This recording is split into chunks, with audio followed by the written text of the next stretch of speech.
Hey, it's me, Vicky Marie. Good morning, good afternoon, good evening. For anybody who doesn't know, I think most of you are regular watchers of my channel. You do know that I am based in Spain, even though I'm from the UK, from Manchester originally. It is Scorchio. It's only saying 12 degrees. It feels a lot warmer than that, believe me. Anyway, it is early. I've come on a little bit early. Started this stream a little bit early. That's unusual, isn't it? If anything, I'm normally a little early. And I thought I'd just get on with it before I start the video properly. Sometimes I forget to do that, and so today I'm going to do it. So, as you know, live streams are down some point today and releasing it without the waffle. So that might be for you if you're not a waffle lover. Anyway, so yeah, how are you watching from? Some of my regular chatters, I know where they're from, but when new people come in and start chatting, it's always good to know where you are, what's happening in your part of the world. Probably a load of craziness like everywhere else in the world. The world really is crazy, isn't it, at the moment? I mean, literally crazy. I was sort of thinking, should I just step out of social media? Is it social media that makes us think the world is crazy? Maybe it's not really that crazy. You know, it's just that you get all the crazy things, don't you, on X and Facebook, etc. Make you feel that the world isn't as crazy. I don't know.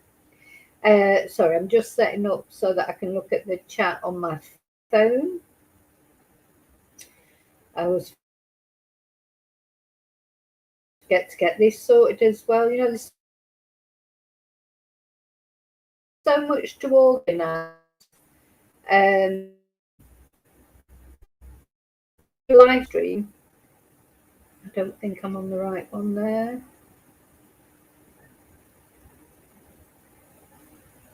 Am I on the right one? I think I am. I'll just test. Oh, put some hearts. Yes, I am. I am on the right one.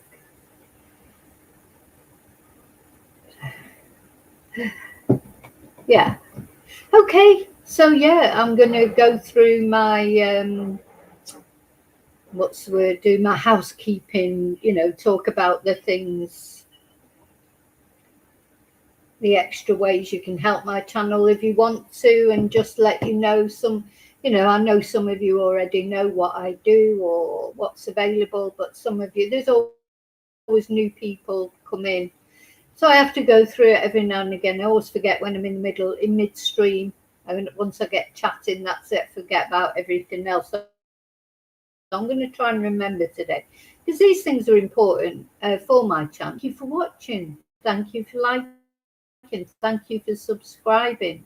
Very special thanks to all of you that support. You know, it's just been one thing of it. You know, nothing terribly drastic happened yesterday for the first time for ages, though I did stub my toe and I think I wrote. So yeah, another day, another disaster. So yeah, you just think, oh my God, I nearly got through to, you know, I was actually going to bed and stubbed my toe on the bedside cabinet. And it really hurts, but anyway, there you go. Nothing you can do when you stub your toe is you just have to wait for it to get my members this Thursday, next Thursday, whichever way you look at it. That will be the next members live. join my channel, so please go ahead and join. You can, don't forget, when you, it's not like something you have to join for a year, it's month by month. If you join the first month and you think, oh, I don't like this, you can always cancel. What else did I want to say? So yeah, to those of you, of course, who send me Ko-fi soup stickers, people were very kind yesterday. Really help in so many ways.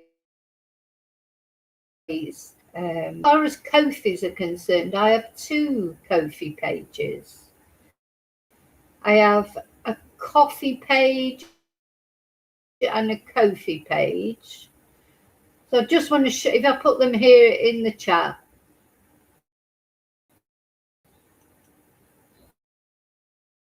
then they're there. And if you'll buy me a Ko-fi,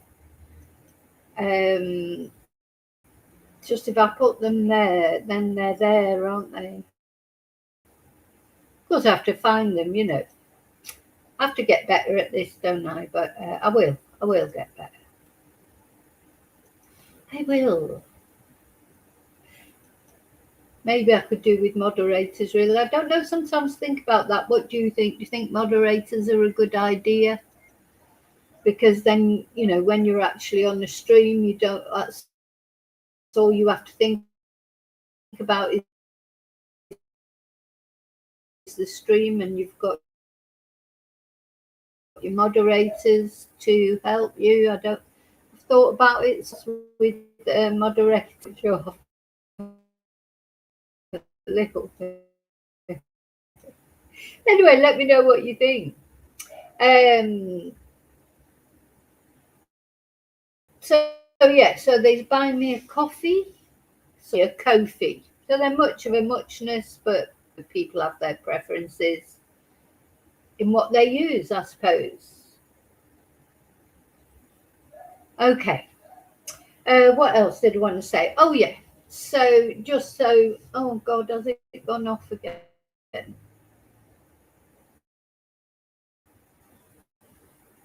Yeah, you think so, David? Shall I not bother with moderators and just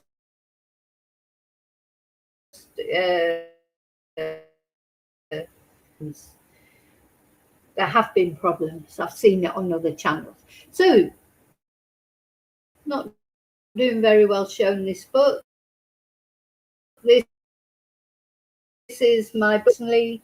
This book is called, I need to mirror my camera maybe.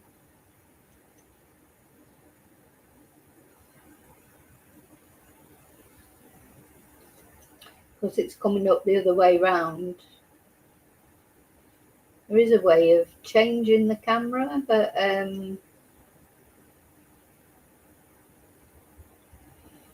let's have a look.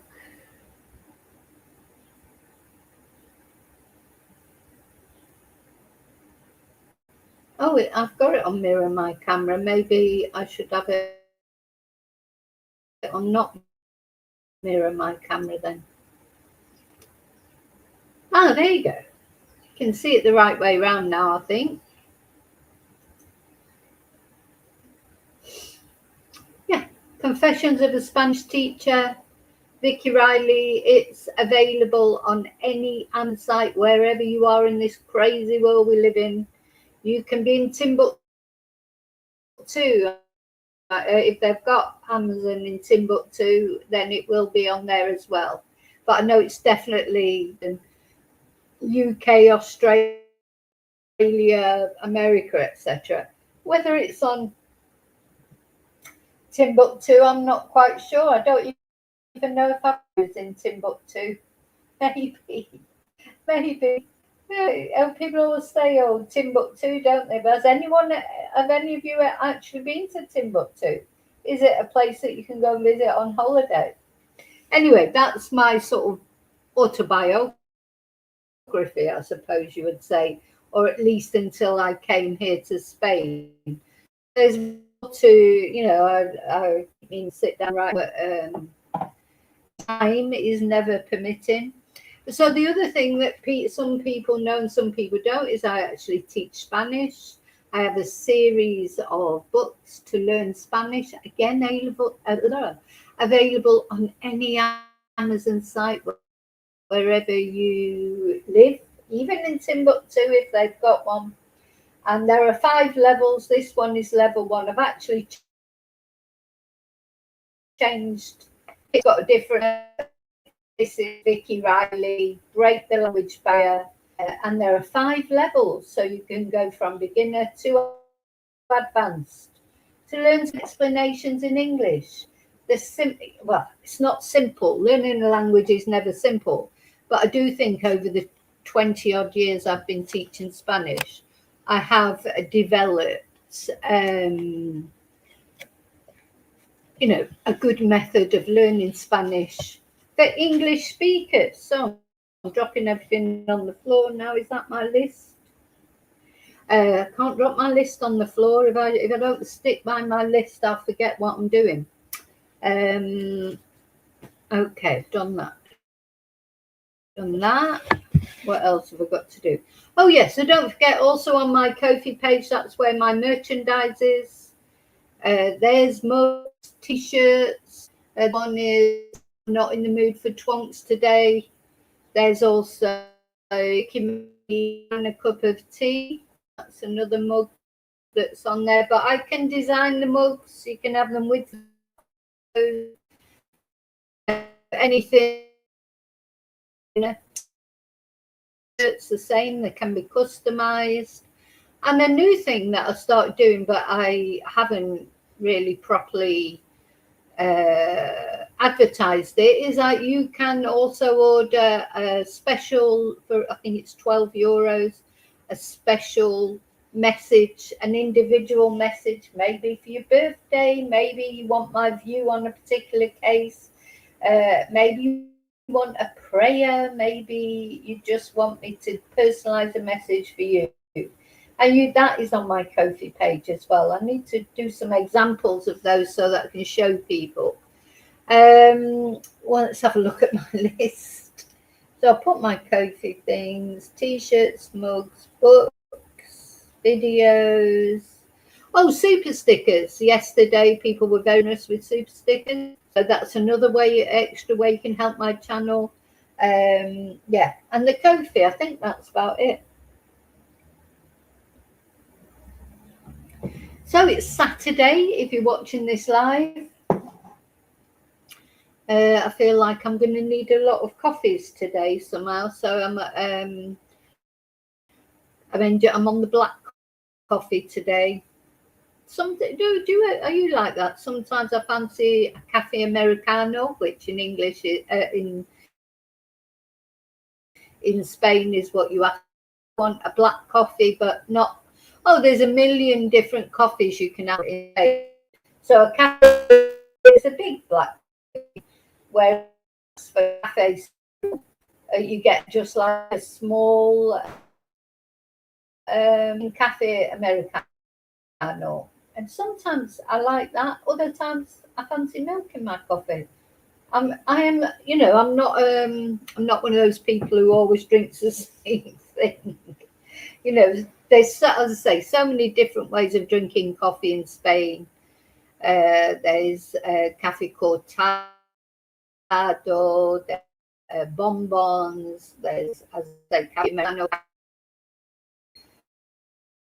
Expresso. You can get it in Spain, and you can get it. Coffee is most Spanish people don't drink coffee in the house so much. They go out for coffee because it's quite cheap. You're not going and spending, like you do in Costa Coffee or whatever in the UK in the Starbucks. We do have Starbucks and we have Costa Coffee at the airports. But generally, if you go into a Spanish cafeteria, you will get a fantastic coffee, and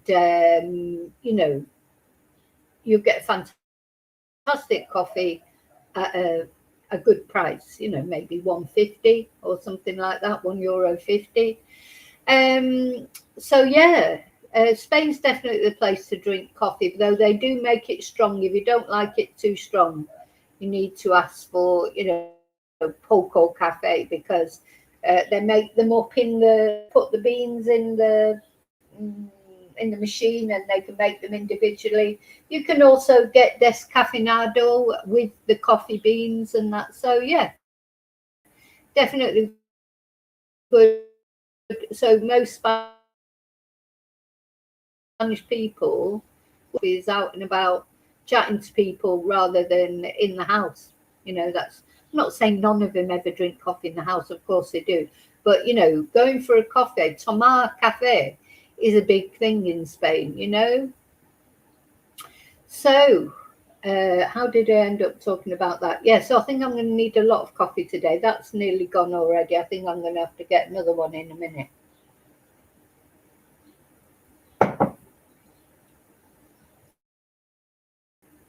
So what I'm going to talk about in this video is Anne Widdicombe. The suspect has been identified or named, and we now have found out a little bit about him. Joshua, his name is, and we're going to look at that. It's not the police that have come out with we're in. I don't know if I've got the Daily Mail get all the scoops. Now it just struck me, this name seemed to come out quite late on yesterday, and a photo, and that's what we're going to look at, the article.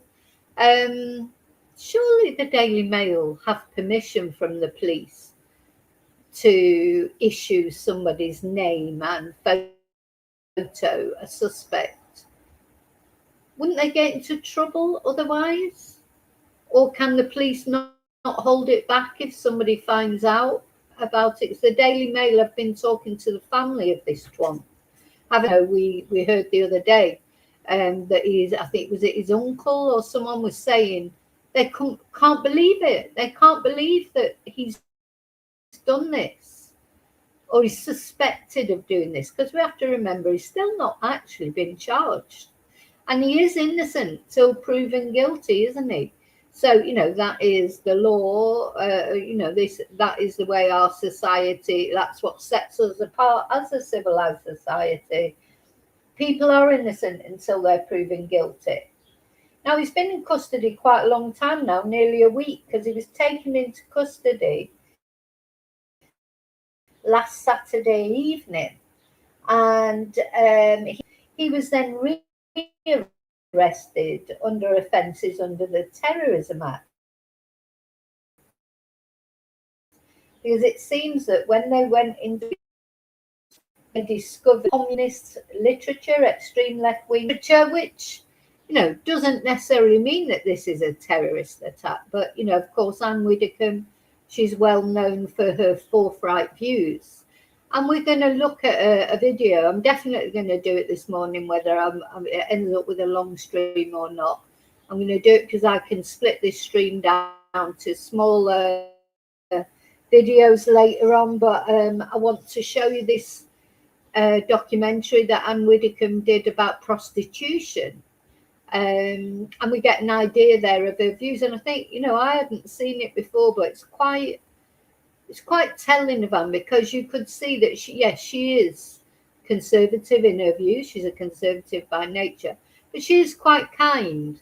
You can see that she's kind. Still, and I'll talk about it when we come to look at the video. I think the thing is, Anne is kind, I think, but Anne has had a different life from those girls that she ends up interviewing who are on the street in Manchester and other inner city areas. She doesn't really understand how they got there, because she hasn't had that life. She's never had a life where she struggled for money. Never. She just doesn't know the environment that these women grow up in. I do know it. I've seen it. I've seen it firsthand years ago when I lived in Manchester, and and locals on the streets. Also, when I worked in a bar and lived briefly in Whalley Range in Manchester, I didn't know it was a red light area when I rented the beds there. That was an eye-opener. You know, you sort of think, why are all these girls hanging around? I'll be going to get the bus to work, thinking, why are all these girls hanging around? Why is that man driving slowly next to me? I honestly, I mean, I was only, I don't know, 20 at the time. I was quite naive. I had no idea it was a red light area. I didn't really know what a red light area was then. So, you know, find out. And quite often red light areas, because if you looked at the houses and everything around that area, they were beautiful houses, and we'll see this when with the documentary that Anne made. People don't prostitution in their area, and in prostitution, I've always thought you're never going to stop it. They call it the oldest profession in the world, whether you agree with it or you don't agree with it. It's never going to go away, never. It could go on, you know, it's gone on for centuries, forever, you know, in Jesus's time. It's just one of those things that you're never going to eradicate, but what you can do is make it safer for the girls. Anyway, we're going to look at that. So of course I got distracted there, started waffling about somebody else. It struck me when the family of this murder suspect in Anne's murder case was saying, oh, they can't believe it, you know, he's a gentle giant, you know, they would never have thought he could do anything like this. And of course the other case that's been in the news lately is poor Henry Novak, who was murdered. And the guy you know, he was arrested while he was dying because the police thought he was a racist who had attacked his attacker, and he was lying on the floor. I think the police thought he was drunk or something, I don't know, and didn't believe that several times. But worse than that, you know, so they believed the murderer's lies. And even worse than that, then the murderer, his mother took the knife and hid it. And she's just recently been sentenced as well, because she only got a 3-year sentence. I can't believe she only got 3 years. You know, there's a lot of things you would do for your child, son. It's not something that you should ever do. You know, you try, surely, you know, your responsibility as a mother is to encourage your son to do the right thing, not to hide the murder weapon and try and help them get away with it. So we're going to look at that as well. And then the piece of SHIT that murdered Henry Novak, he's appealing against his sentence. Oh my God. You know what? You just think these twonks, there's no redemption for them. You know, he did what he did. He's been found guilty for it. He's been sentenced for it. Accept your sentence. Ask for forgiveness. But you know what? You can't be forgiven unless you actually act what you've done. So look at that as well. So we're going to look at a couple of things. I mean, I think that's a travesty of British justice, that particular case, isn't it? So first of all, we're going to look at this, another twonk. So many twonks out there, it's quite scary, isn't it? Oh, I haven't said hello to lovely lurkers and come into the chat. Hello, you lovely lurkers. Thank you so much for watching. I would appreciate it so much. Hello, replay crew. Thank you so much for watching. Again, I appreciate everyone who watches my channel or, you know, contributes positively in any way, or just watching, liking, subscribing, sharing. These are all free ways you can help my channel. Thank you so much. So there's a few of you in the chat. Let's have a look who's in the chat. Oh, there is a few of you in there. Let's have a look. Hope you're all well this Saturday morning. Looking forward to your weekend. I'm going to try and not stub my toe or do anything disastrous today. Hi, David. Hi, Kelly. Yeah, Kelly, just this possibility that he's, you know, left wing. That's it, really, for all we know so far.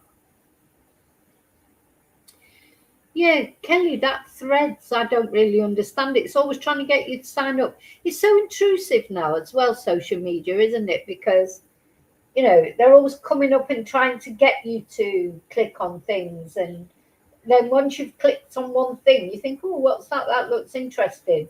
Then they try and get you to go into something else and something else. I don't like all that.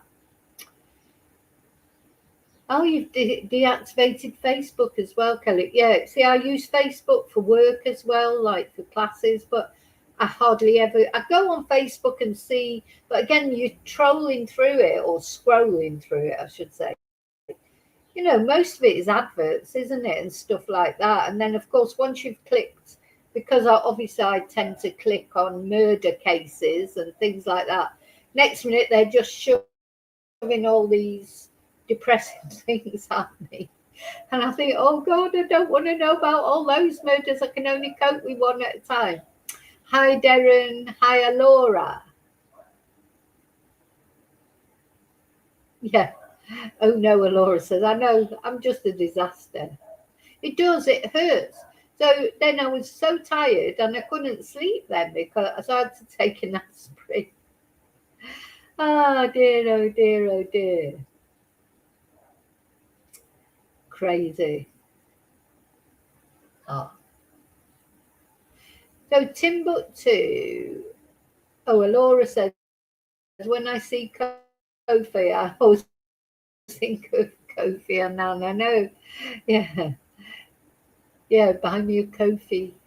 Quite like Kofi, but I suppose that's because Buy Me a Coffee started first. And then when Kofi set up, I presume they just couldn't use the same name. I don't know.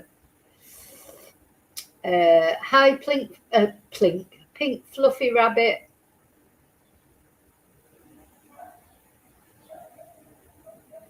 People, Timbuktu is in Mali, West Africa. There you go. Oh dear, someone's not happy about the football. It should be England versus Spain in the World Cup final, but we just hope Spain will win, I suppose. You know, it's been so depressing, that World Cup. Obviously, I'm disappointed that England aren't in the final. But it's not only that; it's just been horrible, hasn't it? All the cheating. You know, if you lose to a good team without cheating, you know, you have to just accept that you're outplayed or whatever. Though, you know, I do agree. I do think that Tuchel, he could have done his substitutions better. But you know what? I'm not a manager. Maybe the result would have been the same. I don't know. Argentina, they are a good team. I mean, think about Argentina is they're good they do have flashes of brilliance, don't they? They're not generally a good team, I don't think, and they do a lot of cheating. And of course, the officials were in their favour 100%. And that's what Spain will have to contend with on Sunday, because, you know, Donald Trump hates Spain with a vengeance. So he's probably, as we speak, on the phone to FIFA saying, oh, make all the decisions go Argentina's way. He also loves Argentina because it's a right-wing dictatorship, a bit like America is at the moment. And, you know, he's like best buddies with Messi and everything. So Spain have got a lot to contend with on Sunday. You've not only got to play them out of the park, but you've got to be cool with the decisions, because all the decisions are going to go against them. So anyway, we're all hoping that Spain beat them.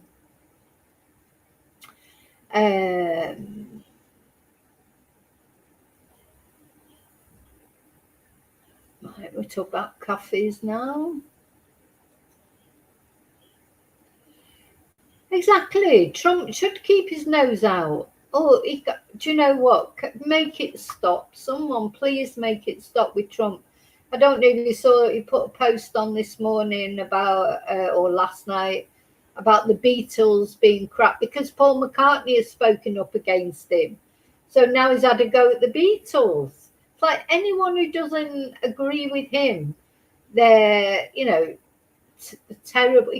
He's got no class. He's just a horrible person. Please make it stop.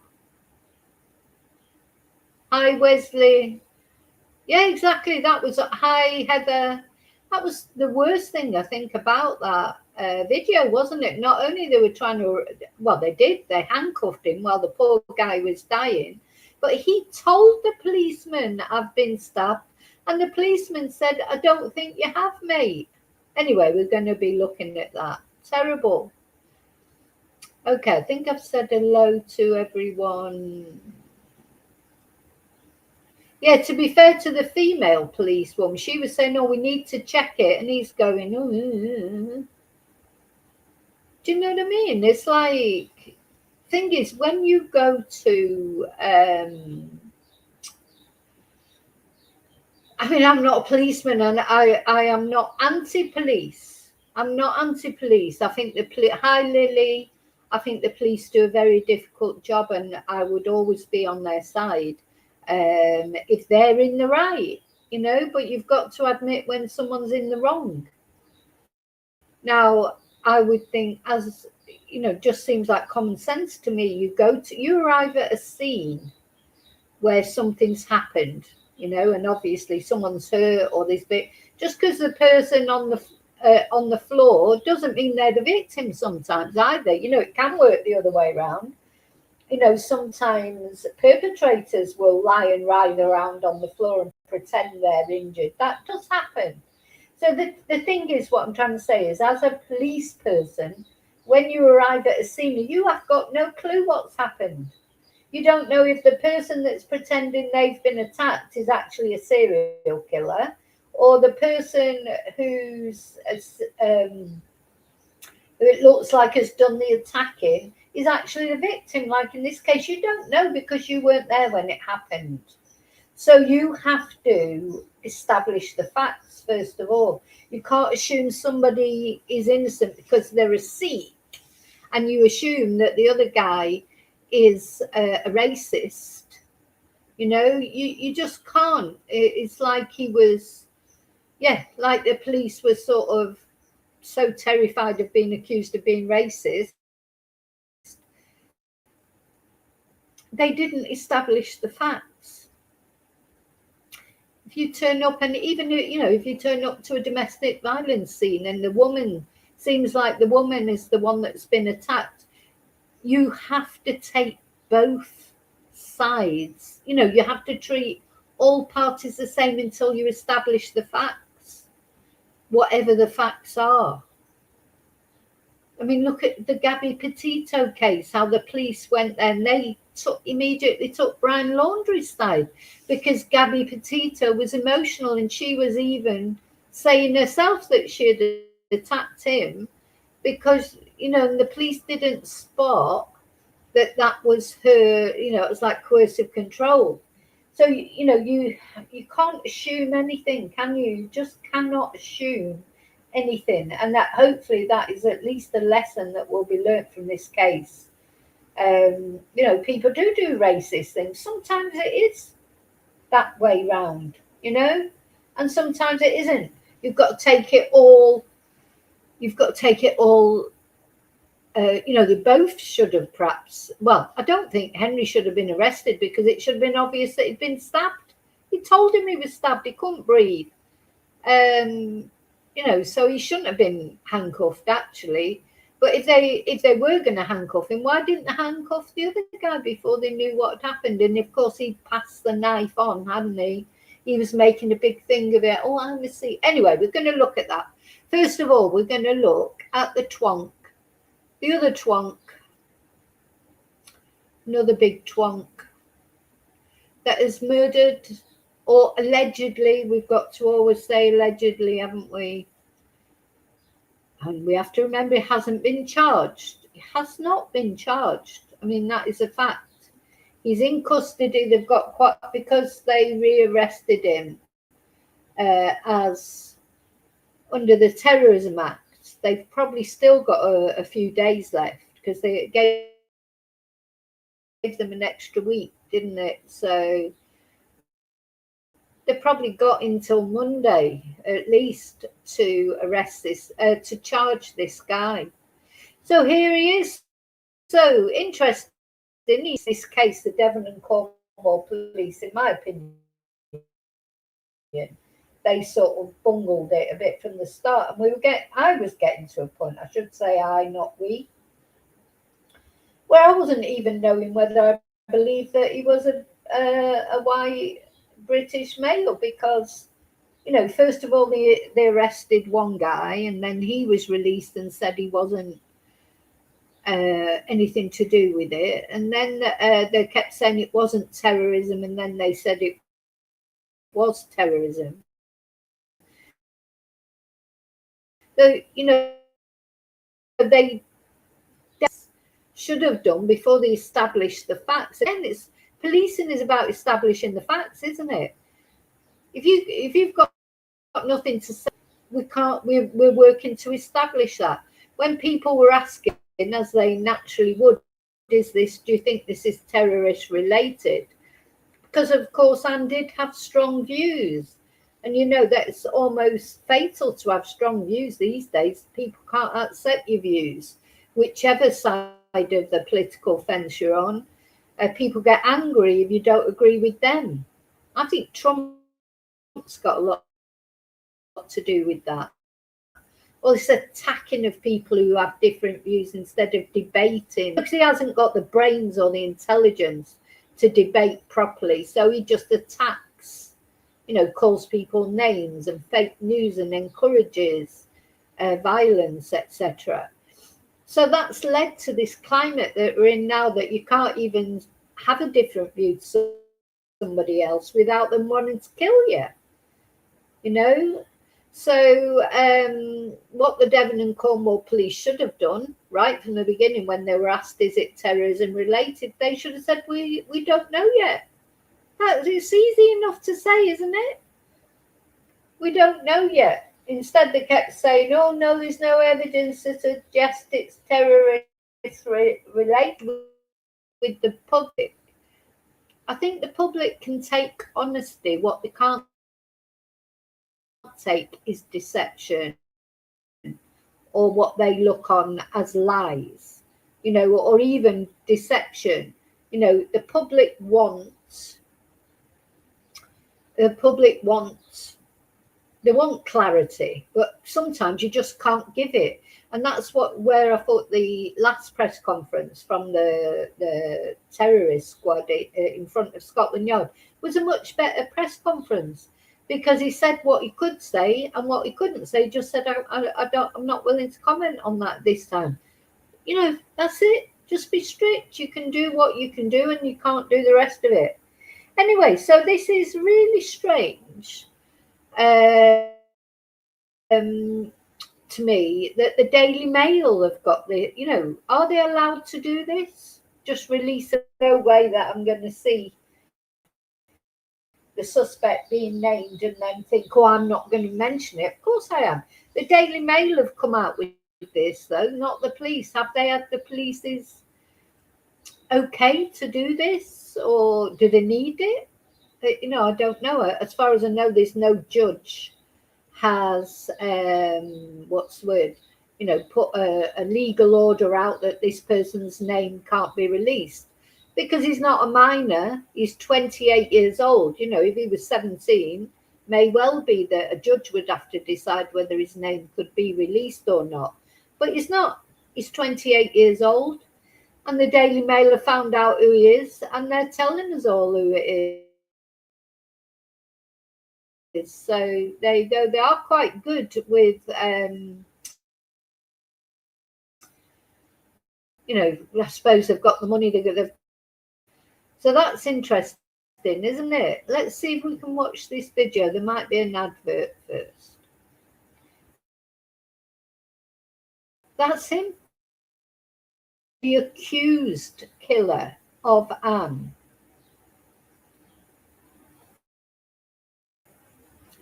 And again, accused, not even charged yet. So we have to be aware of that. Quicker.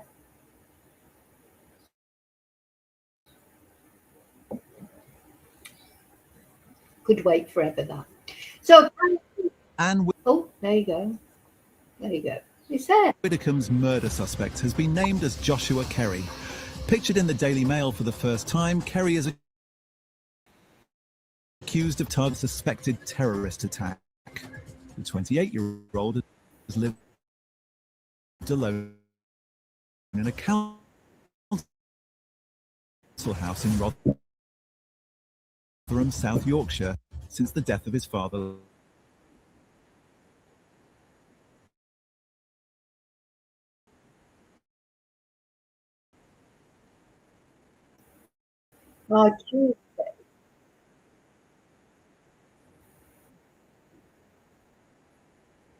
Time, Kerry is accused of targeting the 78-year-old former Tory minister in her Devon home in a suspected terrorist attack. The 28-year-old has lived alone in a council house in Rotherham, South Yorkshire, since the death of his father last year.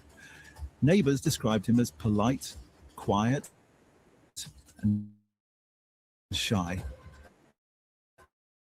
Police initially treated the case as a botched burglary, but rearrestism. Then, you know, looks like a normal guy. He's a big guy, you know, and this has made me really stocky guy. And although she was a feisty woman with politics and everything, you're just a tiny 78-year-old woman, 5'1". Yeah, he would. You know, everyone's describing him as. There's some sound coming on there. Let me. Officers were called to Miss Widdicombe's home at Haytor by the. Just put it on mute. Don't know why that's. Anyway. So yeah, people describing him as quiet and shy. And this again, this is an example again of the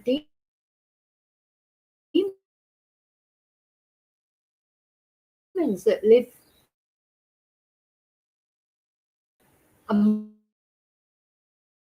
amongst us. You know, people that do terrible things. This guy's just living quietly and his hands out. You know, they described him quiet, shy, helpful, all those things. Murder of an old lady. So much that he drove all those miles. This is what always knowing that you're going to kill someone. Just got a pizza, put the bins out the next day, you know, just carried on life as normal, as if he hadn't just murdered an old lady. Terrible. I mean, what's going on in someone's head that they can do that? So, smiling for the camera, this is the man suspected of killing Anne Widdicombe. Pictured here for the first time, Joshua Kerry is accused of targeting the 78-year-old former Tory minister in her Devon home in a suspected terrorist attack. The 28-year-old has lived alone in a council house in Rotherham, South Yorkshire, since the death of his father. Are we supposed to feel sorry for him? You know, we can't feel sorry for him, can we? Because most of us have lost our parents. We didn't go off and murder someone. And,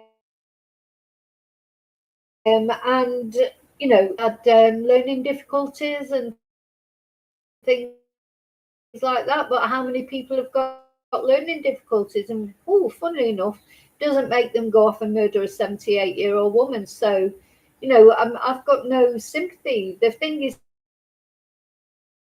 this man, it's not only that he murdered Anne, but he literally drove all those hours to do it and then drove all the way back, then ordered a pizza and then put the bins out then a couple of days later. You know, just well known millionaire, stopped work after losing a leg and was diagnosed with stomach cancer in his 60s. After leaving school, Kerry got an office job at a lift company where that's where he was pictured in 2022 to fundraiser for local Sea Cadets. And what was shared on social media, this photo was shared on social media by staff, and he was described as part of the engine room of the firm. Neighbours this week hold on to parcels on their behalf. So he was a trusted member of the community. Trusted member of the community. You know, well, good job there was no elderly people living in that area with strong views, strong right murder, and he might have murdered more locally. There he is with his cream eggs.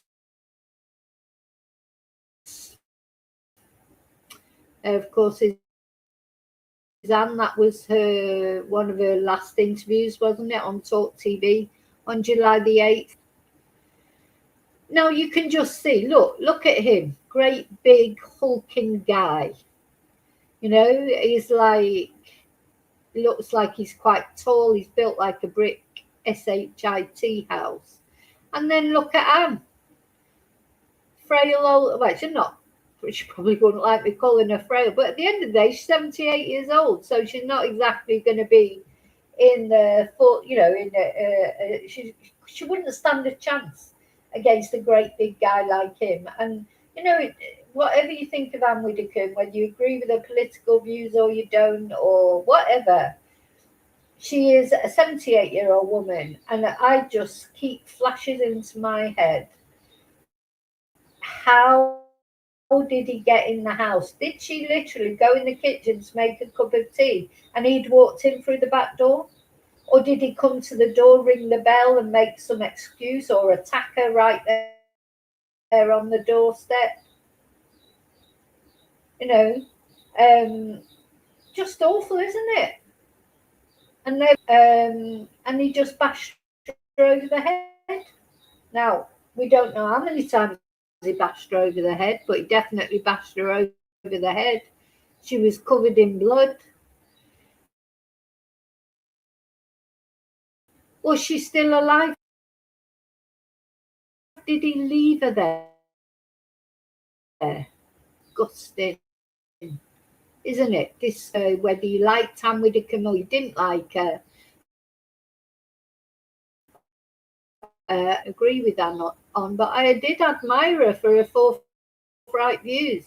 I did believe that she really believed, you know, she was a conviction politician, and there are some things I do agree with her on. I've been thinking about that a lot today. I was thinking, you know, am I sometimes people would say I would, you get called like a lefty, don't you, as if it's some sort of insult to be. I'm proud to be a socialist, to be honest. My dad was a socialist. He fought in the war. Socialism wasn't a dirty word back then. And I suppose I am a lefty, but I suppose I'm on centre left. But there are some, I don't really like labels. This is something else. You label people, but there are a lot of views I have that somebody might think, oh, that's quite right wing. I have different views about different things. I don't fit into a category where, oh, I'm left wing, so I must think this and I must think that and I must think the other. I have individual views, probably more on the left, some are probably more on the right. But, I don't just have one general view of everything.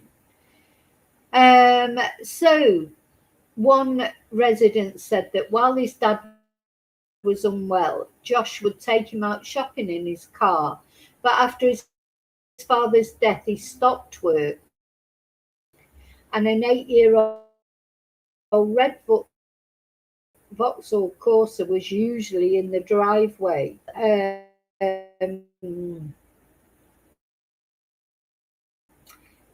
He probably did descend into some mental health crisis. Probably he did, but for what he's done, because what he's done has not been a fit of passion. It's not been a psychosis. He drove all those miles. It was planned.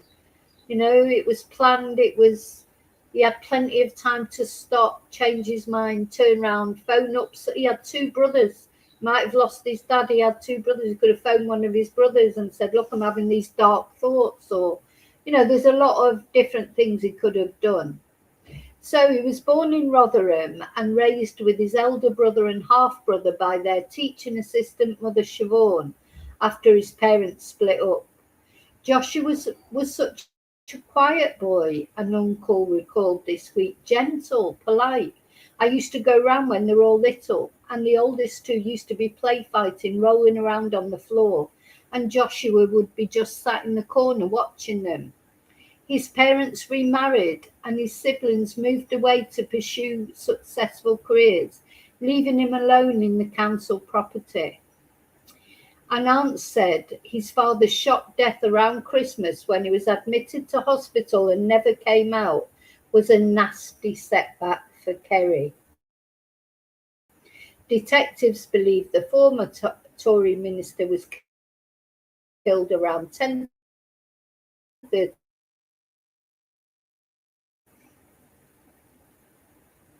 There's loads of messages getting out. I'm so glad I look at these messages on the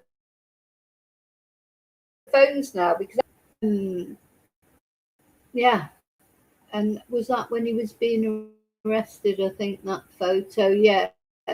So they stormed his property, didn't they, on Saturday evening? I mean, how did he think he was going to get away with it? He must have known there was CCTV. That the neighbours had CCTV. I don't know. Maybe he was high as a kite on drugs or alcohol or a combination of the 2. Who knows? I suppose we'll find out. But look how the thing is, it's quite scary, isn't it? I find that these properties,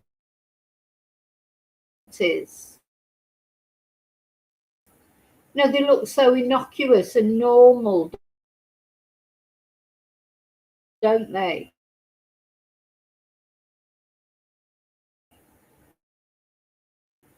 This is just a normal sort of count.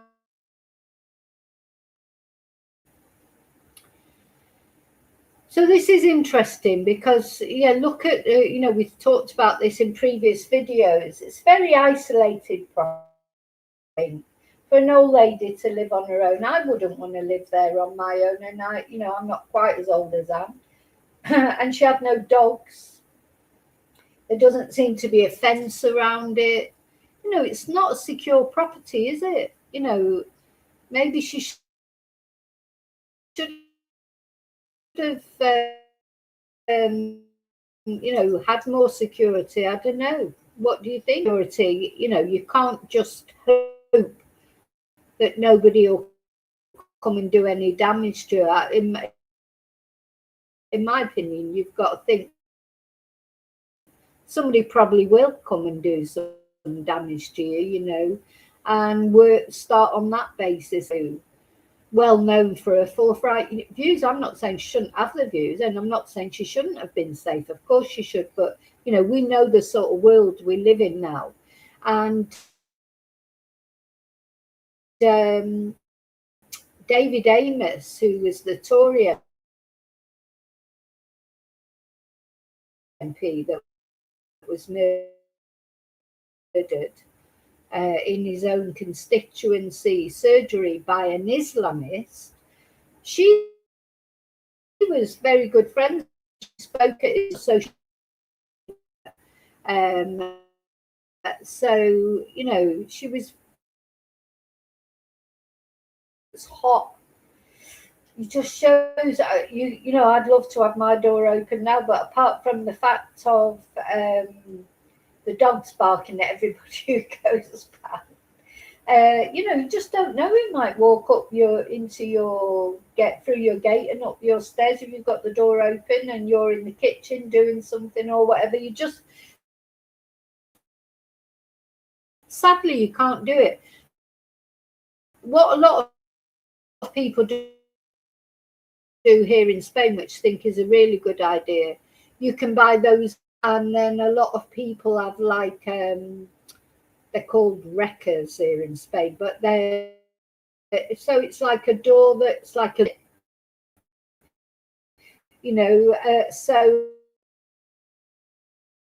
although then you can have your door open to let the breeze, or nobody could walk in through it. But one thing you have got to be aware of those things is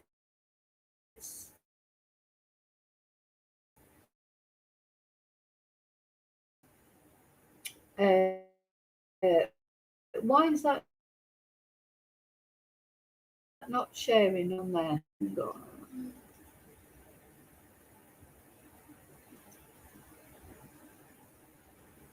You take it off and then put it back. Seem to have lost the screen sharing. So yeah, what you've got to be careful of, even if you've got one of those grills on your door, is, believe it or not, oh, there you go. I think I'm back now.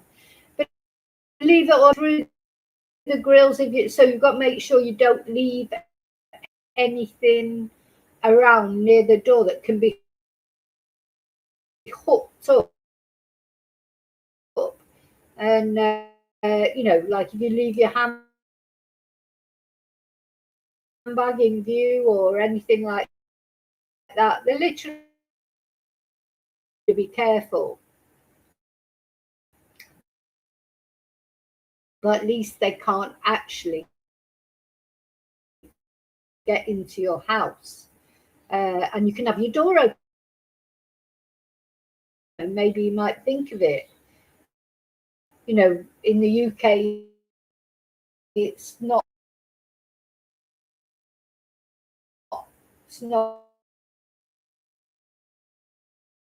a common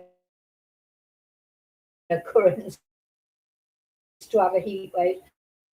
But of course, it is getting more common. It's getting much more common, isn't it?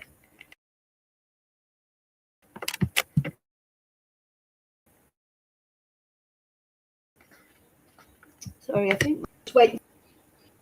Oh, hear me okay? I don't know if you can hear me or not. I think you can hear me okay, can you?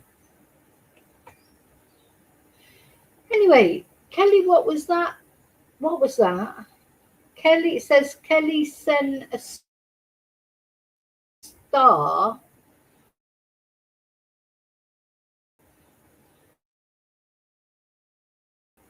What was that?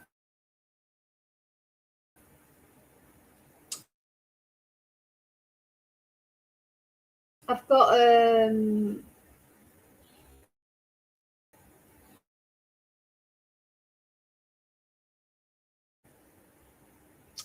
I have no idea how it works. Apparently you can send stars a bit like you do on, I think, TikTok.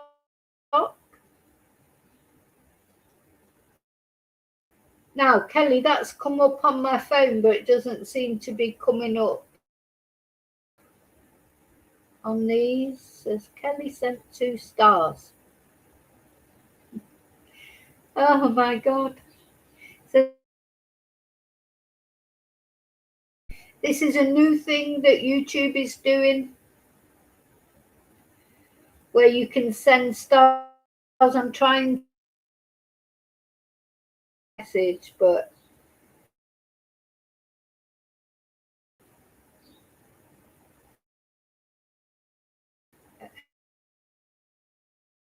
I say it's a new thing. I have no clue. At some point.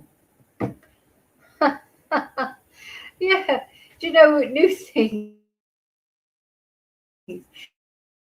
It's great when they bring in these new things that people can participate in and the channel and things like that. I don't know what it does either, Kelly, but thank you. Anyway, it's got to be a positive, hasn't it? Exactly. You know, somebody who knows about locks. Yeah, because otherwise, how do you get, you know, if you lock yourself out, how do people get you in? So, you know, you never, look, you cannot be 100%.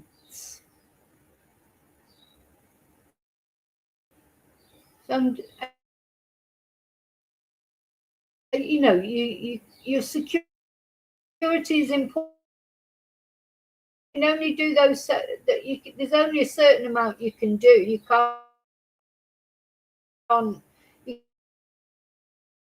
can't live. But simple things you can do, I suppose, are make sure your door is never left open. And the trouble is, when you live in a place like Anne live, or open, not these days, I mean years ago maybe. So, but because Anne lived in that lovely place, there was probably very little crime, very little problem. You know, you do get complacent. How many times have we heard people on crime things saying,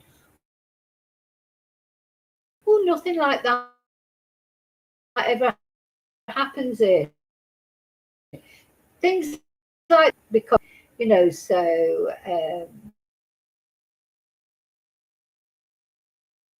much.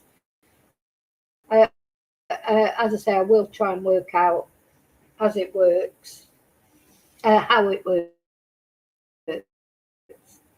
So going back to this 8th of July, that was when Anne appeared on what's thought to be her last interview. Then she was supposed to be appearing again. And her final text was received, panic over, because she received the Zoom link for the interview she was supposed to be doing. And that was at 12:19, and then Anne was never. As I say, it's not really clear. Was she found by a carer or a gardener? You hear different. You know, this is the Daily Mail timeline. We try and put a timeline together ourselves. So according to neighbours, he did not leave his house from Wednesday, So that's when it happened, when he got back on Wednesday, until Saturday, when he was seen putting something into his wheelie bin. And around 9 p.m. that evening, a dozen officers swooped. Wonder what he did with the murder weapon. Was that what he was putting in his wheelie bin? Very loudly. Hi, Julie. Hello. ¿Cómo estás? They asked him his name. He confirmed it and they took him away. His car was towed the next day. A neighbour said he was in shock. Quiet as a mouse and from a lovely family. They walk amongst us. Do you know what these monks, they're normal people that live amongst us. They're your neighbour that you think is a really nice guy, like this one. You just never know, do you, what's going on in people's heads. A neighbour said he was in shock over his arrest. He's pleasant, quiet as a mouse. I couldn't speak highly enough of them. Police initially treated the burglary, but rearrested him on suspicion of the commission, preparation, or instigation of acts of terrorism after allegedly discovering new evidence to suggest a terrorist motivation. He remains in custody and can be held for questioning. The thing is, because they've now arrested him on potential terrorism charges, and he may not end up being charged for terrorism charges. It may end up, but because they have done that on suspicion, it means they've got longer to question him. So this is him. He's been named by the Daily Mail, if not officially by the police, Joshua Kerry, 28 years old, great big hulk of a man, murdered a little tiny 78-year-old woman. Nice. But everybody, obviously not, or he's going through some sort of mental health crisis. Time will tell. Time will tell, won't it? Now then, I just want to go. So what this led me to think about, and I've been meaning to do a video about this for ages, is of course the Henry Novak case. So, we found out that Henry Novak got into an altercation. Do we really know why they got into an altercation? I don't think we know that yet. Because the thing is, Henry sadly is dead, so we can't get his side of the story. And the person who murdered him can't believe a word he says, because he's only saying what he thinks will save his own skin. And of course, he put all the blame on Henry, that Henry was a racist. And he pulled his turban off. Ooh, that's definitely why you would stab someone, isn't it? Because they pull your turban off. But the worst thing, or not the worst thing, but another even terrible thing, was that this horrible man, his mother, she's a mother.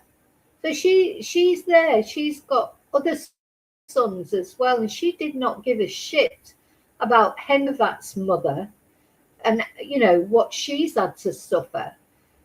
I mean, even just as a normal human being, if you've got son, yeah, you'd want to protect them, but you would also see your son cannot murder somebody else's son, and you try and cover up for him because you don't give a shit about anybody else's son. What sort of person is that? What sort of a mother?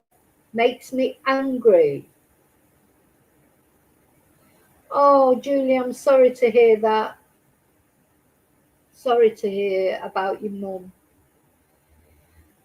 Oh dear. so sorry to hear it. It's just difficult. So difficult. So difficult.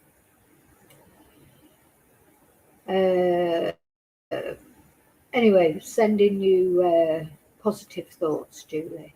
I hope your mum's okay. So let's have a look at this. Sorry, I got distracted there, but I'm just thinking of Julie, because Julie's so kind to everybody else. And now you need a bit of support, don't you? So let's all send some support out there to Julie, whose mum's had a fall in her nursing home. Old age is a very sad thing, isn't it? You know, just a couple of weeks ago, of course, I lost my sister, but she had dementia, and it's sort of you just feel powerless. You feel powerless and helpless, because there's nothing you can really do, especially when you're abroad. Like powerless, helpless. You can't do anything to help.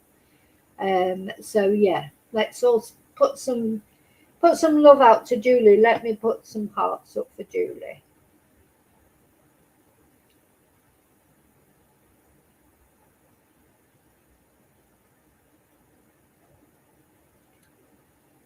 I mean, I lost my parents quite young, so they didn't go into nursing. Well, my mum did, but my sister looked after my mum. Funnily enough, my sister who's just passed.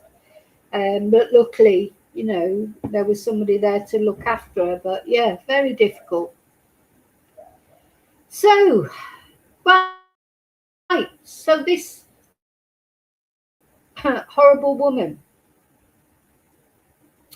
Now, the thing I want to say about this is, first of all, why is that coming up there? I don't drive me mad when that comes up. Anyway, look at her eyes, first of all. You know, she just looks wicked, doesn't she, this woman? The other thing is, I think she's only 52. So she's had a tough paper round, hasn't she? You know, it's like, I do think people's characters shows on their faces sometimes as they get older. She just looks evil, this woman, to me. You know, really does look evil. I'm not saying she is. No, she is evil. She hid that knife to try and protect her son, but she didn't care about the son who'd actually died, and now that mother would cope with that. Horrible woman. So the family of Henry Novak have released a statement after his killer's mother was jailed for just 3 years. I mean, I'm sorry, that's not tough enough, that sentence, for me. Personally, I think she could have had 10 years. You know, I know she didn't kill Henry, of course, but she's assisting an offender. Her name is Kiran Kaur. Her son Vikram Digwa was jailed for life for stabbing 18-year-old Mr. Novak to death in December. So poor Henry. David, a paper round in Helmand province. Yeah, definitely. She definitely had a tough paper round. Oh, literally 52, I think she is. So yeah, your character shows in your face as you get older, I think. I've got distracted again. It's terrible, isn't it? Oh yeah, so Henry is only 18 years old. All that life that's been taken away from him. So let's say he could have lived to 78, like Anne Widdicombe. So you're talking about they've taken 60 years away from this boy, at least. You know, he could have lived longer. That should come into account, shouldn't it? So he's had his life stolen from him. Anyway, she was sentenced on Friday to 3 years in prison after removing the knife from the scene and taking it back to the nearby family home. Oh, Lily. So Lily has sent sparkles. So I can see on my phone that because Kelly sent jewels. We don't understand how it works yet, but it's got to be a good thing. It can't be a bad thing. If someone sends you jewels and sparkles, it's got to be a good thing, hasn't it? can't be a negative thing. But thank you, Lily, for the sparkles. I will try and work out maybe after exactly how it works because I've got no clue. But this is a new thing that a YouTuber doing, and I think anything that makes it affordable to support your channel that you like. You know, because the thing is, a lot of small things lead up to a big thing, don't they? But, you know, sparkles and jewels as well. I like the sound of that, don't you? I love sparkles. I love jewels. Not that I've got any jewels, but I do love them. Anything sparkly, it doesn't even have to be real jewels. Anything sparkly I like. So I do like a bit of bling. So yeah, it just sounds nice, doesn't it? So yeah, I wish I could work out how to actually show it, you know, pin it up to the top. I mean, it's coming up in my phone chat, but it's not coming up in my StreamYard chat. So I'm not sure why that is. Not sure. But anyway, it's coming if you're watching on the phone. Whoops, sorry, I pressed the wrong thing there. If you're watching on your phone, I think it only comes up on horizontal, you know, horizontal. Like if you're watching on a TV or computer, I don't think they come up, but they come up on the phone on horizontal. Yeah.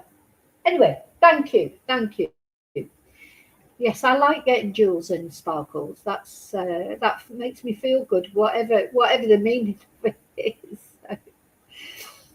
Sorry, so I got distracted again. Terrible, aren't I? So yeah, 3 years after removing the knife from the scene and taking it back to the nearby family home. Disgusting. And in a statement following the sentencing, Mr. Novak's family said that, you know what, Henry Novak's family have been so dignified, you know, really, really dignified through this whole thing. What they've been through and to stay dignified, you know, like it's just, honestly, my heart goes out to them, but also I've got this admiration for them, for the way they've conducted themselves. So he said, we accept today's sentencing decision, but nonetheless, we remain incredibly disappointed.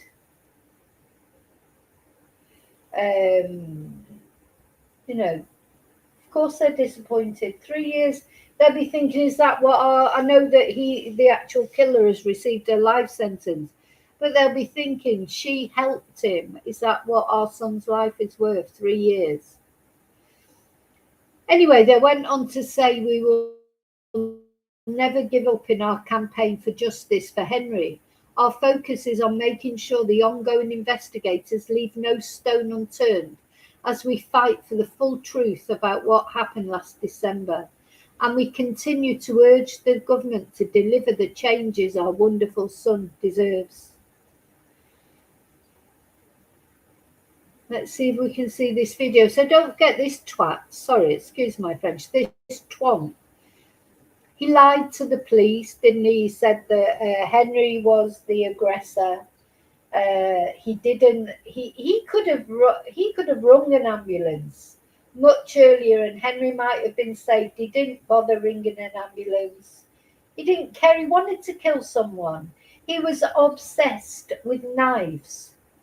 And I don't want this coming down to a thing about Sikhs, because I think Sikhs in general are very peace-loving. But he wasn't. There are twonks in every race, every religion. He was obsessed with knives. And, you know, as a mother, if my son had a knife collection, I would not be happy with that. If in my, I mean, you know, I moan about my son's room, but one thing it hasn't got is a load of knives. Do you know what I mean? It's like, if your son's got a knife collection, you need to worry about him, in my opinion. What do you think? You'd be worried, wouldn't you, if you went into your son's bedroom and he's got a million knives hanging around? Just unnecessary, isn't it? So let's just see if we can watch this video. You know, sometimes the videos are a bit... The lies were all... Then how's he got that wound? Well, he's got. You said he's got blood on him. How's he? It must have been where he punched him, but he did fall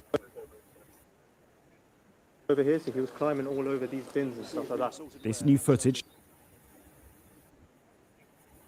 shows Vikram Digwar repeating his lies that it was he who had been the victim of an attack as Henry Novak lay dying. Pushed my turban off my head. Started grabbing my uncle hair, so I'm a seat. And he started grabbing my hair, started dragging me Don't give a shit. around. And obviously from there, then obviously altercations happened. You've been stabbed? Whereabouts? Don't think you have, mate.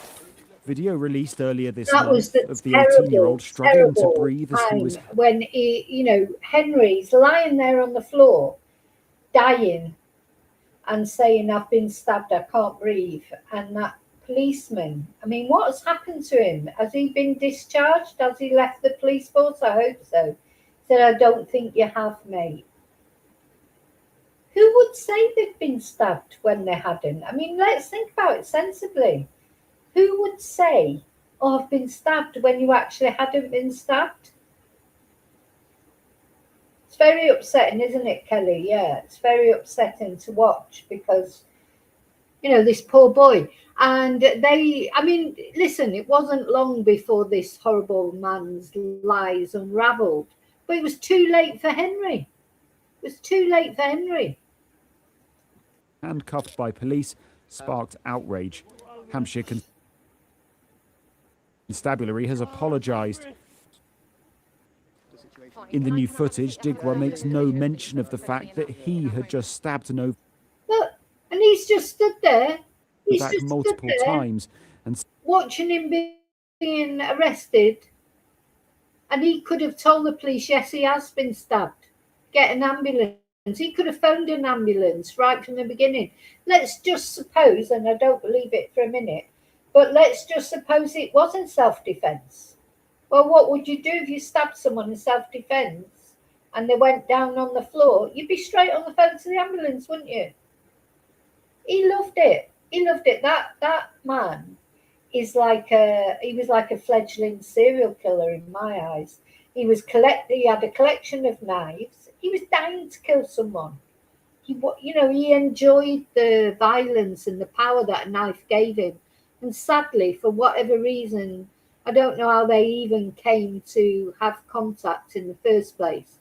And sadly for Henry, he saw his opportunity, to kill someone that he's always wanted to do. That's what this case comes down to, in my opinion. I think he was looking for someone to get into an argument with, because he'd always dreamed of killing someone. That's what I think. And for whatever reason that Henry and he got into an altercation, he could have saved Henry's life.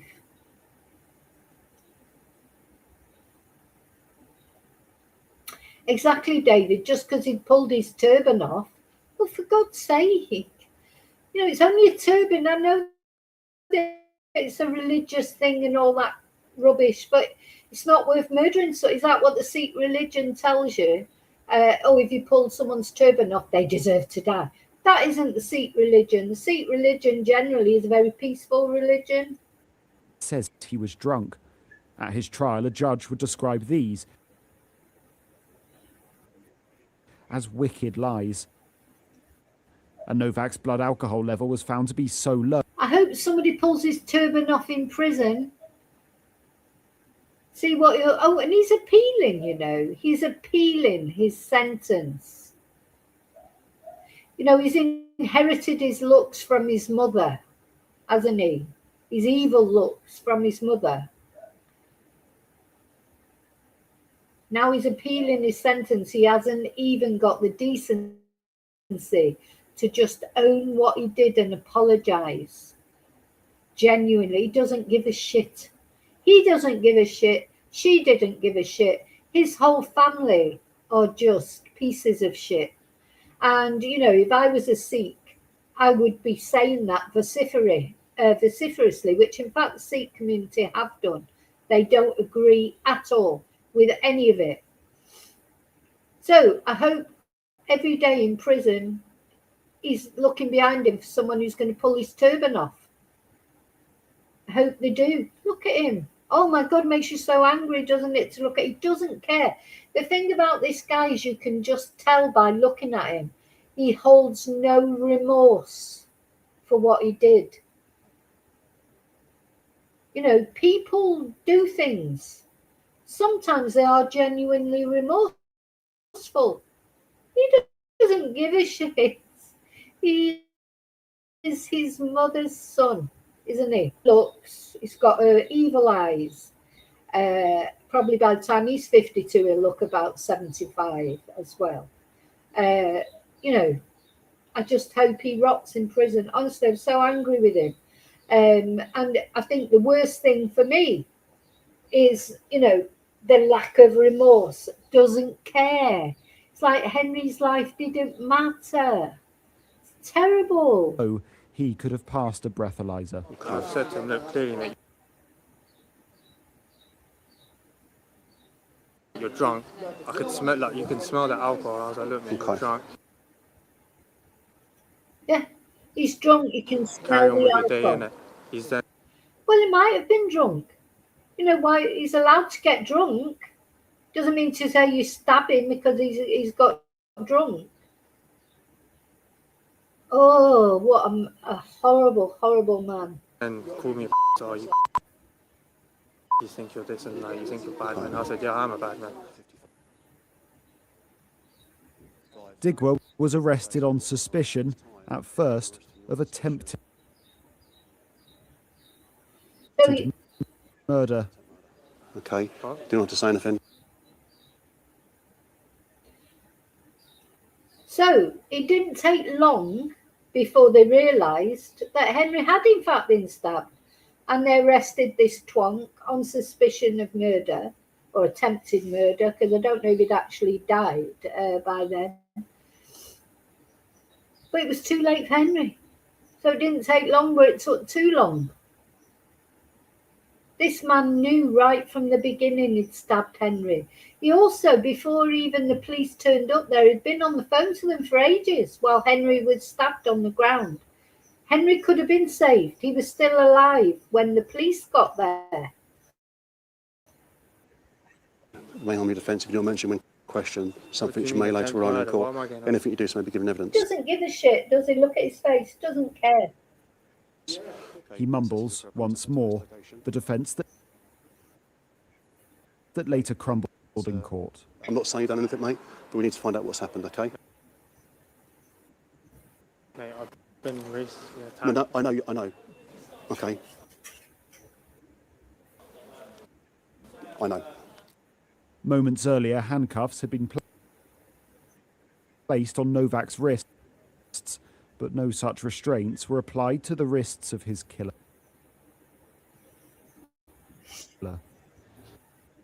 Henry Novak's family approved the release of the new footage. Henry's life, they said after the trial, was taken from him unlawfully. Yeah, so it's the family that gave permission for that footage to be released because they wanted Henry's death to mean something. Because you know what, when your son, daughter, or whatever dies like that as a victim, the only thing you've got left really is making sure that their death wasn't in vain, that something comes out of it. So they wanted people to see that. They wanted people to see it. So they gave their permission for that video to be released. They've done nothing but express themselves with dignity. It just makes me emotional to think about this family and what they've been through and how they've conducted themselves. Contrast that with the Twonk's family, the mother hiding the knife and this, that, and the other. You know, that's the difference between a shit family and a good family, isn't it? Unfortunately, it's the good family that are having to mourn the loss of their son. Now, he might be in prison, the twonk, but he can still be visited, can't he? I expect they're all going to visit him. Violently and without justification. The police were told by our son himself and by a member of the public who called 999 that they heard someone shout that they had been stabbed. But the police did not believe them. Terrible. An investigation into the conduct of some police officers is ongoing, and these videos show contrasts which are stark. Put the hand in the cuff, mate. Differences between the treatment offered to the victim Put your hand in the and cup. to his He's dying. murderer. Put your hand in the cup. To some, those are differences which are damning. Barnaby Papadopoulos, Sky News. Terrible. Just awful. But you know what? Henry's family, just my heart goes out to them. You know, I hope they get some, well, they've had some justice because the killer at least has been given life. But I think 3 years for that evil mother is terrible. So anyway, they've also released new photos of him when he was a young boy. So Cower, that mother, 53, unbelievably, looks about 103, of St Denis Road, Southampton, was found guilty at Southampton Crown Court of assisting an offender. She was found guilty by the jurors, who also convicted Digwer of murder and carrying a knife in public. Her son was jailed for life with a minimum term of 21 years. That's not enough either. 21 years. Taking the life of a teenage boy, you know, and lying about it, and also the cover up afterwards. It's not, the thing is, when you take someone's life sentence, and to me a life sentence should always be a minimum of 20 years anyway, at least. But then all those extra factors like the lies and the fact that Henry could have been saved if he would have just told the truth. These are extra aggravating factors. I would have liked to have seen him get at least 30 years. He's appealing against the conviction and sentence. Well, as you said, David, with a bit of luck, maybe he'll get a longer sentence. So the court heard he stabbed finance student Henry, who'd been on his way home from a night out with friends. He probably had a drink. Why shouldn't he have a drink when he's out with friends? 5 times in December last year. And rather than calling an ambulance, he filmed Henry as he lay on the floor. He filmed him as he was laying on the floor before claiming to have been the victim of a racial attack when police arrived. And his mother, Kiran, also arrived at the scene and removed the knife he had used. So these are photos now that the Novak family have released. There's Henry as a young boy. Just makes you feel up, doesn't it? It makes you very emotional. Very emotional. I don't know how these families cope, honestly. Judge William Mousley KC, sentencing Cower, said, a responsible parent would have challenged their son over their actions and encouraged them to do the right thing. Of course. Instead, you took the knife home and you put it with a larger collection of ceremonial and other weapons in your son's bedroom. As I say, if your son's got a knife collection in his bedroom, you need to worry about him, I think. That would have helped to conceal what it had been used for. What a twonk. What a twonk. Just doesn't give a shit, you can tell. The judge said her actions before and after taking the dagger away added to your son's pretense he had done nothing wrong and that he was the victim. He added that her role added to the degradation of Henry being arrested when he was dying. The court heard that the knife was recovered after police studied CCTV, and the murder weapon was found about a week after Mr. Novak was killed. There were other things. His brother stuck up for him as well, didn't he? And I think there was some conversation between him and his brother in their own language, which of course they're thickos as well. So they really think the police can't get that translated. Even if the police didn't speak whatever their language is, I don't know whether it was Punjabi or Hindu or whatever.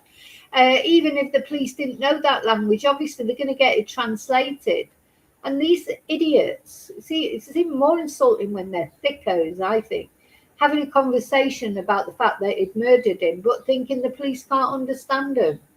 Bloody brain cell of a gnat. So prosecutor Nicholas Lovenberg, Casey, told the court during the trial her role was crucial in removing the murder weapon at a time the police were coming to the scene. He said the absence of a weapon at the scene caused by her actions hampered the police attending, who were confronted with a wall of lies. She chose not to disclose what she had done. An absence of that weapon led to Henry dying, terrified, alone and disbelieved, and in handcuffs. Her actions contributed to this. 3 years is not enough.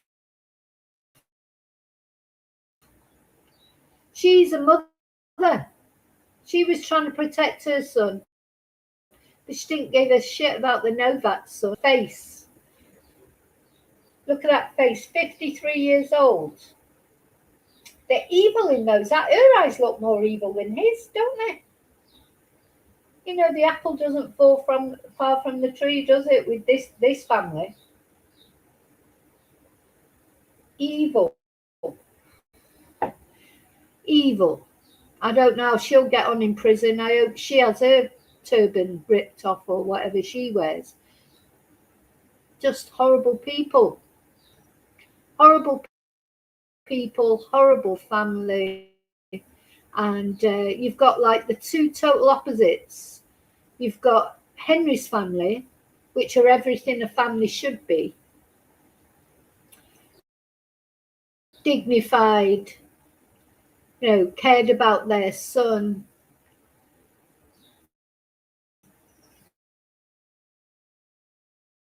All those things. And then you've got the family was like the Adams family, aren't they?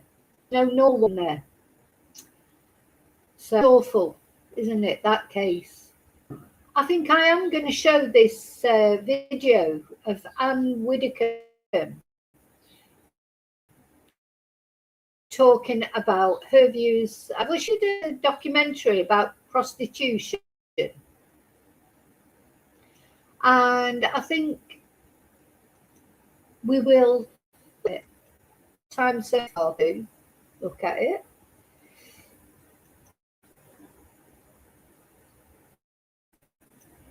I'm just putting my coffee things up again. And then, yes, we found out today that people can send jewels and sparkles. Thank you so much to those of you. We don't understand properly how it works, but we'll work it out. But it's got to be good.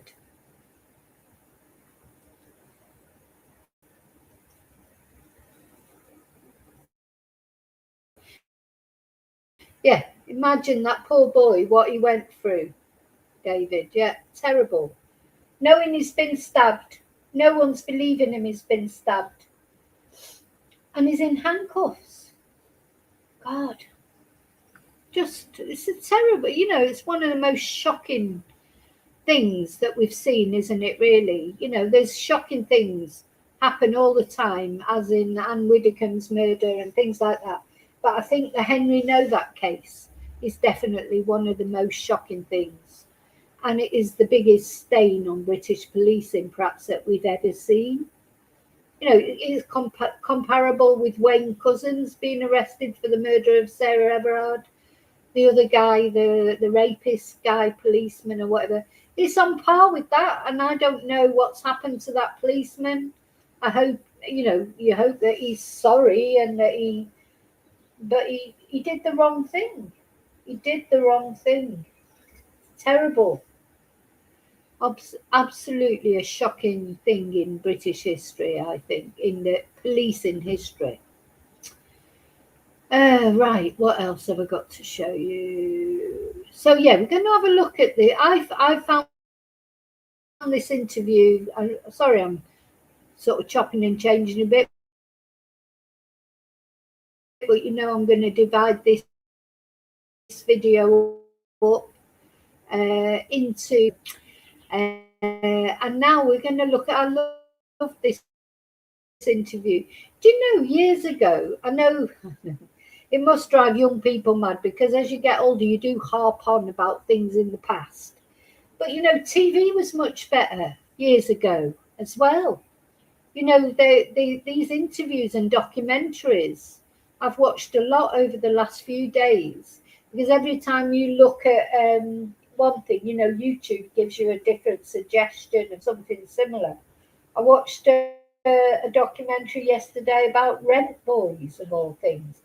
Oh my God, it was just, so sad. And then I watched a documentary about that's for some reason, then went on to a documentary about Quentin Crisp. Do you remember Quentin Crisp, the naked civil servant? John Hurt played him, didn't he, in was it a film or a TV show? I can't remember which one it was. John, a fantastic actor.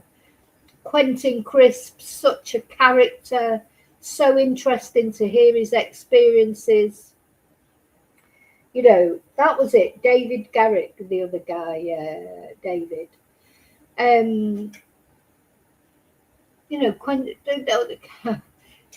Quentin Crisp was gay when gay was illegal. Being gay was illegal. He went to prison for being gay. He was also not only gay, but he was very flamboyant,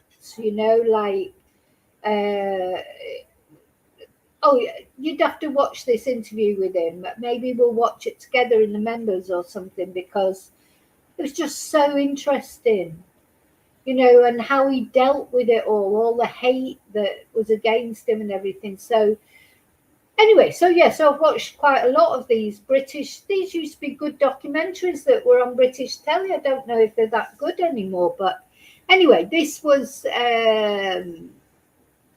actually, just let me I'm just going to put some windows down.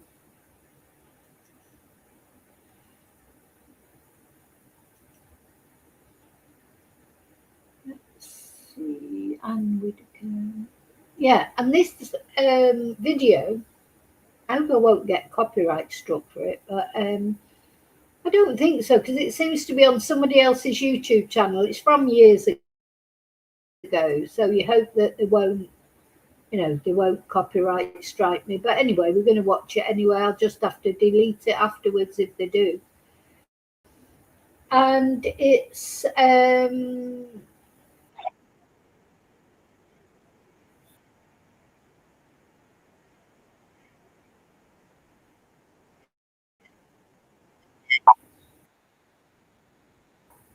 so 2007, Anne Widdicombe versus prostitution. And it's on this channel, which is Jade Bellamy, who I don't know, it's 10.4 thousand subscribers. It hasn't had that many views or that many likes. Maybe it'll get more now since Anne died, but it's a very interesting, it's not their documentary, it was on the telly, but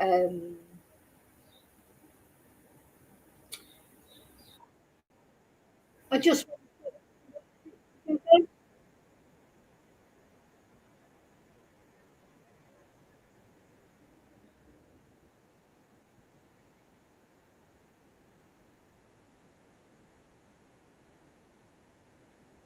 it says I can't access my screen.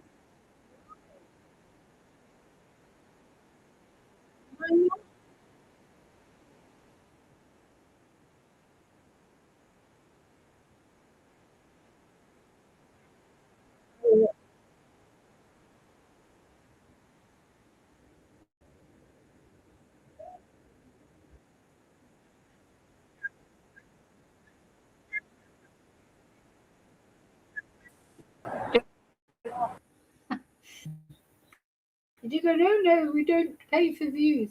I mean, you've got to give Anne credit. She just goes up and asks them.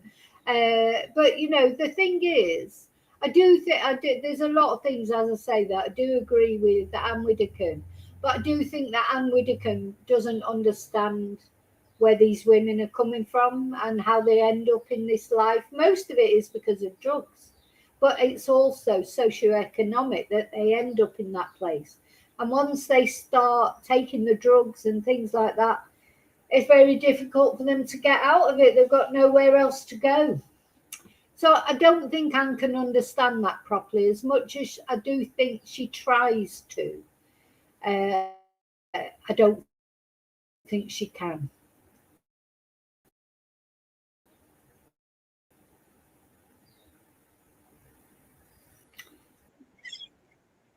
This shows what kind of place this is to live in. Well, you know what? You might have lived in a nice place, but look what happened to you. The thing is, these red light areas, I've lived in one. I didn't know it was a red light area when I went to live there, as I said earlier, in Wally Range, in near Alexander Park. You know, it was rife there. And I worked in a pub there, and the working girls used to come in there and go into the bathroom and clean up and things. Well, it took me ages before I realised what was going on. I was just so innocent, really. But the thing is, to me, as I said earlier, the best thing to do with prostitution, you cannot stop prostitution. You will never stop it. Never. You just got to be realistic. But you can control it. You can control it. You can protect the girls. You know, here in Spain, when I first came to live in Spain, it was, if you were in Spain, don't go to a club. If you're looking to go dancing, you need a discotheque, not a club. If you go to a club, that's a brothel. They call them clubs. And when I first came here many years ago, nearly 30 years ago, most prostitution was in the clubs. And a lot of the girls were Brazilian, came over from Brazil. And in fact, when I was teaching English at an academy, I had a student, and she was a Brazilian girl. She was absolutely stunning. You know, she could have won Miss Brazil. She was so beautiful. And she had children in Brazil. This is what they used to do. They'd come over to Spain to work in the clubs, send the money back to her mum was looking after her children back in Brazil, and she would send the money back to her mum to keep her children, etc. And she was here working in a club. She then had the dubious honour, and you can tell me whether you think it's an honour or a good thing or not, that the guy who owned the club took a shine to her, and he took her out of the club and moved her in with him in a great big luxury property that he had near the beach. Now, this is what happened. So he would have took this girl on, took her out of the club because he wanted her all for himself, until he got bored with her, I suppose, and then she'd be out and another girl would be in. But she, you know, it's obviously, I suppose, better to be just you know, doing what you have to do for one man rather than in a club having to sort of service all those horrible men. And you have no choice, of course. You know, you can't pick and choose and say, oh yeah, he looks quite nice, he's clean, or well, you know, you don't get a choice. Anyway, she started coming for classes, English classes with me. And of course, she ended up telling me all her life story, as quite often my students do. And she was just such a lovely girl. Anyway, I often think about her now. I don't know what happened to her in the end. Maybe, you know, she's obviously a lot older now. Maybe she went back to Brazil. Anyway, that's how it used to be. Then, you know, when all the borders opened up, what we have is not only the clubs where the girls are in the clubs, and they are looked after in the clubs at least. You know, they're protected. you know, I'm not saying the prostitution is not good in my opinion in any way, shape or form. But I just think it's always going to happen. I just think if you're trying to pretend it's, you know, trying to. Anyway, then they popped up on roundabouts, and a lot of Eastern European girls, very young girls, definitely victims of sex trafficking. Every roundabout had a prostitute on it, and they're so blatant. They're sat there under an umbrella on the roundabout. Sometimes they're in a car just off the road, and they actually take their customers in their car and do the business in their car. Sometimes you drive past a girl on a roundabout and you can see that they're in the car just up the road doing whatever they're doing. It's very open in Spain. And, you know, the Guardia seem to turn a blind eye to it. Every now and again they have a crackdown. But anyway, what I'm trying to say is, to me, the best thing to do is legalise prostitution, decriminalise these women, you know, or like Anne's idea. She doesn't believe it should be decriminalised. She seems to think it can be eradicated. How is it ever going to be eradicated? But yeah, also, of course, the men need to be criminalised as well, not just the women.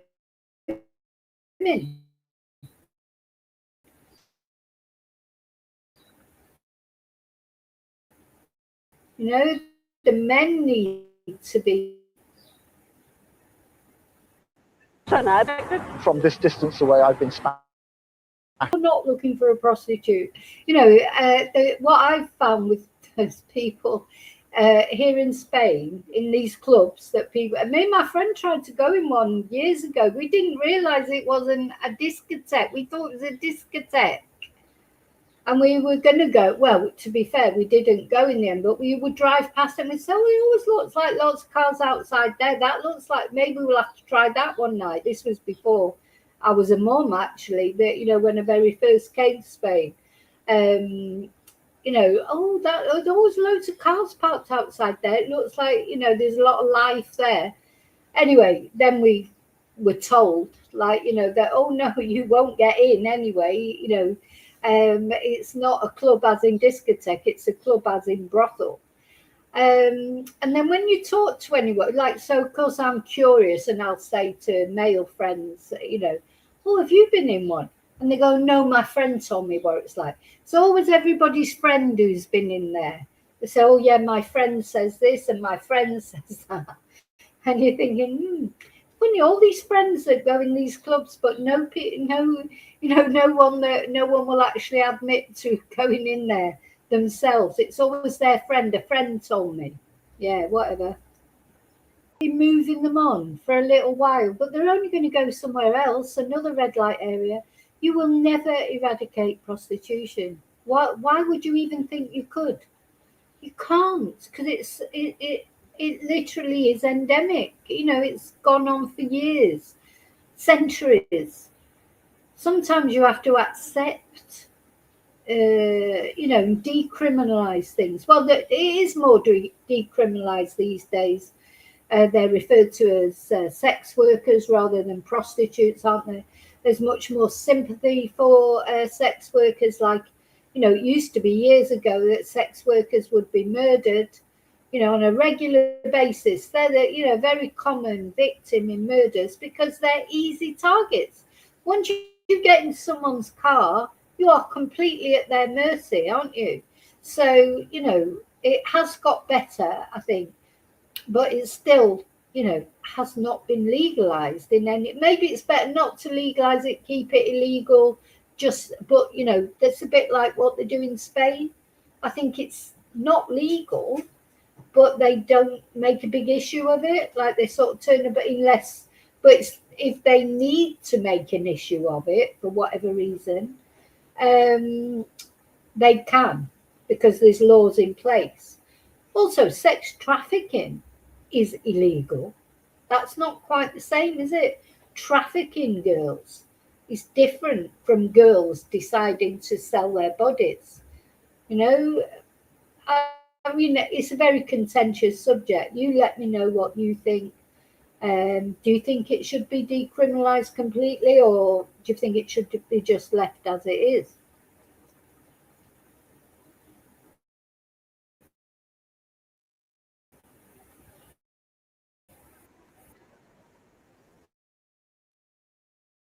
And services of a prostitute. That's a... Well, again, there's a wide variety of lives. I think many heroin addicts, as well, just going back to the fact she'd been murdered by that great big hulking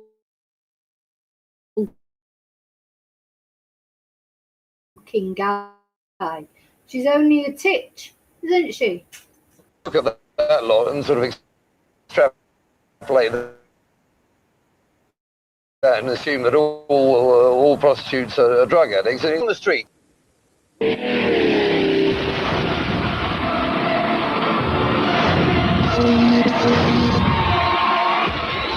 is the X Factor. The worst group I have ever heard. I really miss Louis. We're going to bring back Louis Walsh. The X Factor starts Saturday at 7:40 on ITV1. For exclusive previews, visit itv.com. For Glasgow, turn left. Take the next. Continue straight on. Now, enjoy.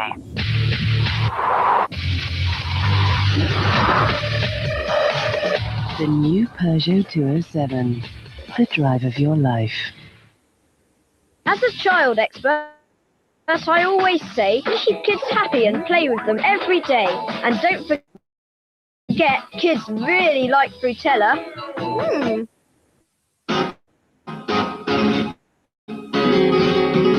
Sorry, I went to make a coffee, then I didn't realise there'd be adverts.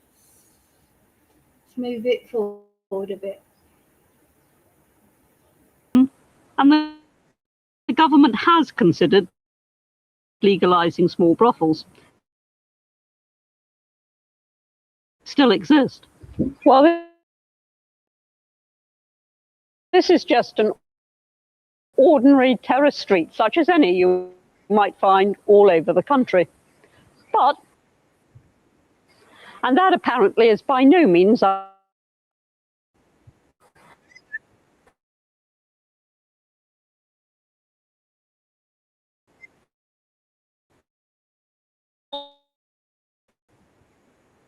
off to see the madam. I don't really know.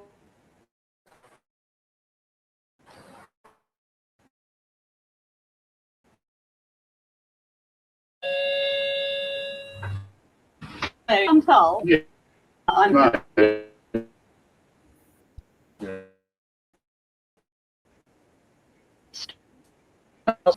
We have around.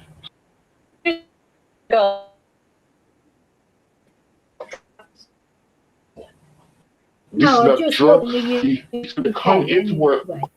Now, this Chantal is obviously trying whatever, basically, because she's making money, or he or she is making money out of, the girl should get all the money for what they do. Fine. Now the thing is, how can she describe it as a business if it's illegal? Where does she file her tax returns, etc.? If it's an illegal business, it's not a business. Now, of course, notoriously in the UK, massage parlours are thought to be brothels, aren't they? Often people go to massage parlours, ask for a happy ending. And that's the way it's covered up. I mean, the thing is, brothels are completely illegal in the UK, but everybody, the police will know wherever these brothels are operating. They're just turning a blind eye to it, aren't they, really? I don't like this, blaming her. She's there because she's desperate, because she's a drug addict. And whatever's happened, why don't they go around that man should be talking to the men that are going around there curb crawling and propositioning his daughter. If men are there propositioning his daughters, that's not this girl's fault. I think it's unfair to blame her, so I don't agree with Anne here.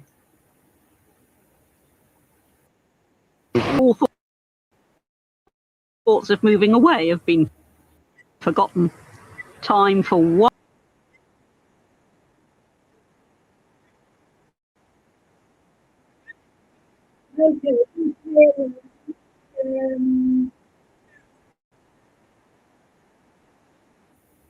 I just realised they suspended my stream. So they obviously don't like me sharing that. But I think am I back now? Am I back to say goodbye or not? Am I back? I don't know that I am.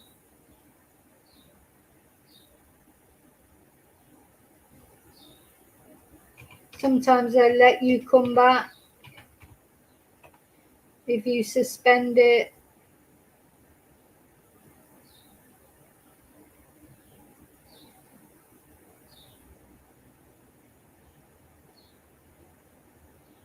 I think it's still saying stream unavailable. Is it? Am I back? No, it's not letting me come back.